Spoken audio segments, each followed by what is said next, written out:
All right, so let's get right into it. Today, we're talking about a pretty unique and, yeah, for a lot of people, a very surprising book. It's called The Muslimah Sex Manual, a halal guide to mind-blowing sex. It's written by and for a specific faith community, and it's all about bridging a gap that, honestly, many people might not even know exists. So, the author, who goes by the name Muladhat, kicks things off with a story that basically started it all. She talks about this newly married young woman in her community, super smart, educated, devout, but she was miserable. Her marriage was really struggling because, as she put it, her sex life was horrible. And see, despite knowing all the biology and all the religious rules, that practical part was a total black box. This one story really sets the whole tone for the manual. And that story right there, that's the central problem this manual is trying to solve. It's this major disconnect, this gap between knowing the rules in the anatomy and actually knowing the practice of pleasure and what intimacy feels like. The author kind of breaks it down into two different kinds of knowledge. On one side, you've got the theory, the religious law, or fiqh, and the biology, the rules and the basic mechanics. But on the other side, you've got the actual art of intimacy, how to give pleasure, how to figure out what you enjoy. The manual basically argues that for a whole lot of people, that second bucket is totally empty. So to even start to address this, the book has to take on some pretty heavy, deep-seated assumptions. It just dives right in, trying to bring together these two ideas that seem opposite, religious piety and real sexual passion.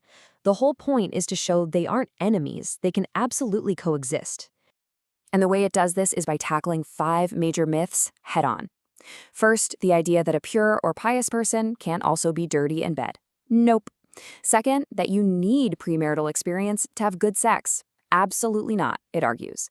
Third, the myth that porn is a good way to learn about sex. Big no.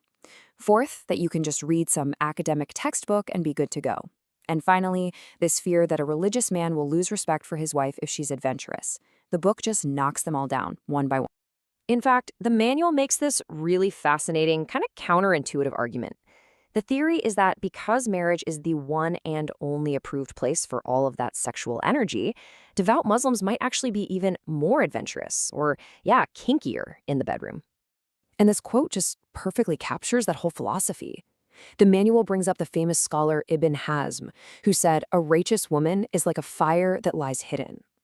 So the point isn't that the fire doesn't exist. Of course it does.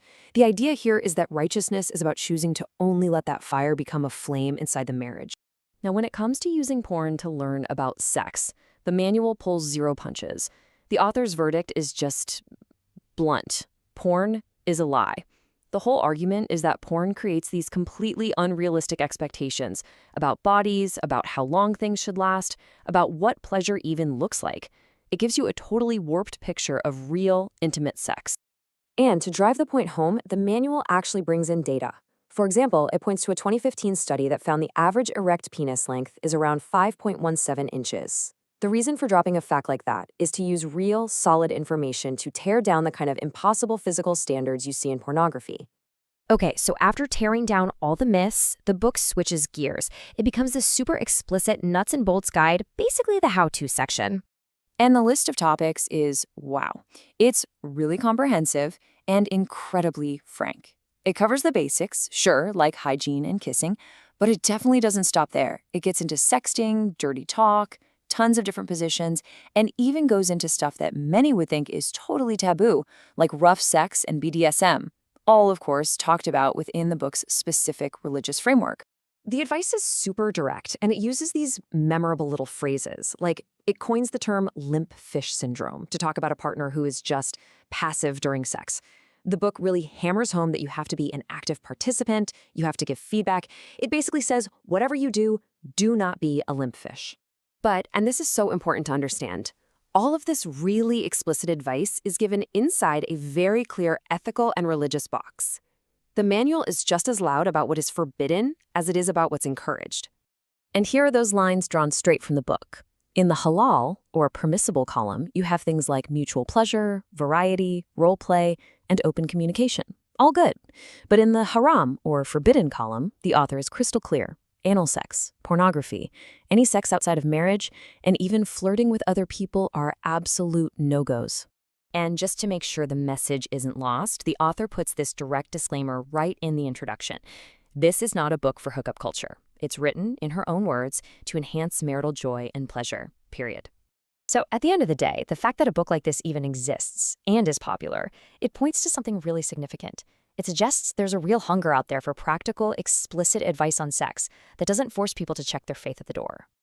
And that leaves us with a pretty big question to chew on, doesn't it? When you have a guide like this, it really makes you think, how does this kind of faith-based sex ed challenge our mainstream secular ideas about how people should learn about sex? Or maybe does it complement it in some surprising ways? Definitely something worth thinking about.